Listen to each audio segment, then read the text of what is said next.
Assalamualaikum warahmatullahi wabarakatuh. Nama saya Muhammad Zaidul Syafaat dari Prodi Hukum Keluarga Islam. Kelas B.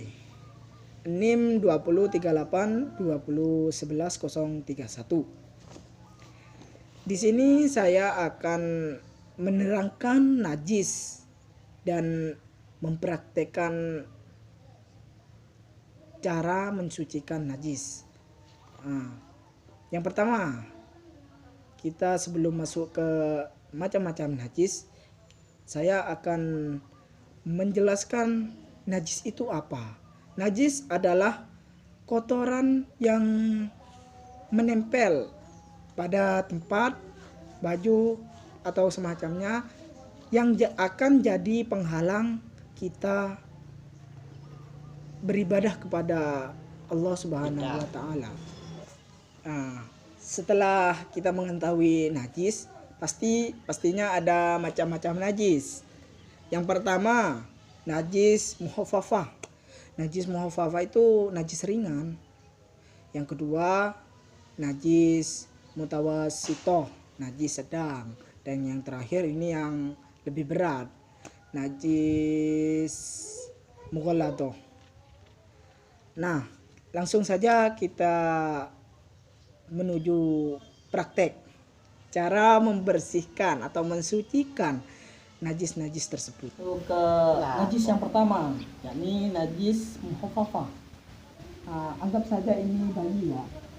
Anggap saja ini bayi yang berusia kurang dari 2 tahun yang masih mengonsumsi ASI. Seumpamanya ini ada air kencing, kita cukup mempercikan saja.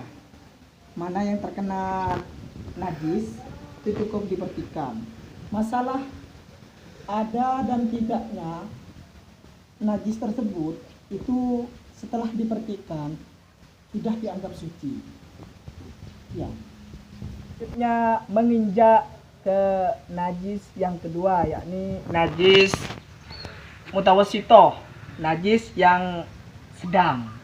Lah, najis sedang ini dibagi 2 kategori, yakni najis ainiyah dan hukmiyah. Najis ainiyah yang tampak seperti ya kotoran ayam, kotoran manusia ya, dan yang tampak-tampak. Yang kedua, najis hukmiyah. Najis hukmiyah itu najis yang tak tampak seperti ya air seni dan miras. Intinya yang tak tampak.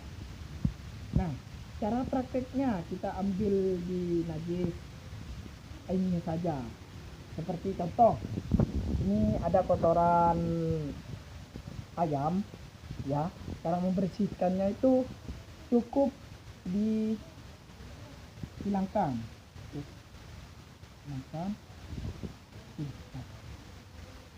Nah, jika dari bentuk dan rasa dan baunya sudah tidak tampak, itu sudah suci. Nah, itu cara pencuciannya. Itu najis mughalladah, yakni najis yang berat seperti jilat anjing misalnya. Nah, cara mensucikannya itu susah gampang, tapi gampang.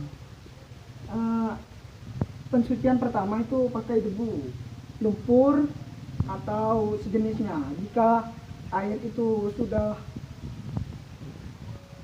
terkena lumpur atau mungkin itu cukup. Nah, begini. Ini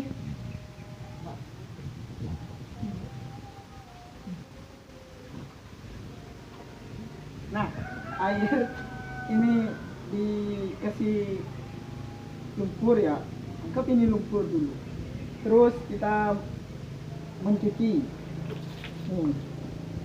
Cucian pertama, jika najis itu masih ada, lendir itu masih ada, kita bersihkan sampai bersih.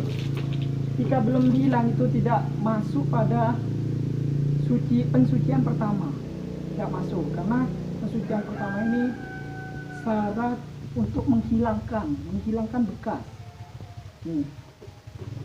Nah, sudah hilang ya, sudah hilang. Baru masuk ke pensucian ke 2, 3, 4, 5, 6, 7. Nah, itu sudah bisa dianggap suci. Nah, seperti ini yang saya dapat jelaskan, saya dapat praktekkan sebisa saya. Mungkin ini sepemahaman saya dari beberapa anjuran atau beberapa referensi. Nah, dapat saya simpulkan, najis itu kotoran yang melekat pada tempat-tempat yang menghalangi kita untuk beribadah kepada Allah. Nah, ya ada macam-macam najis. Di sini ya setelah saya sebutkan tadi, ya pertama muhafafah, mutawasitoh, dan mughalladoh. Mungkin ini saja yang saya bisa sampaikan. Kurang lebihnya mohon maaf jika ada kesalahan. Tolong dan setolong-tolongnya langsung komen di bawah ini. Kurang lebihnya mohon maaf sekali lagi. Wassalamualaikum warahmatullahi wabarakatuh.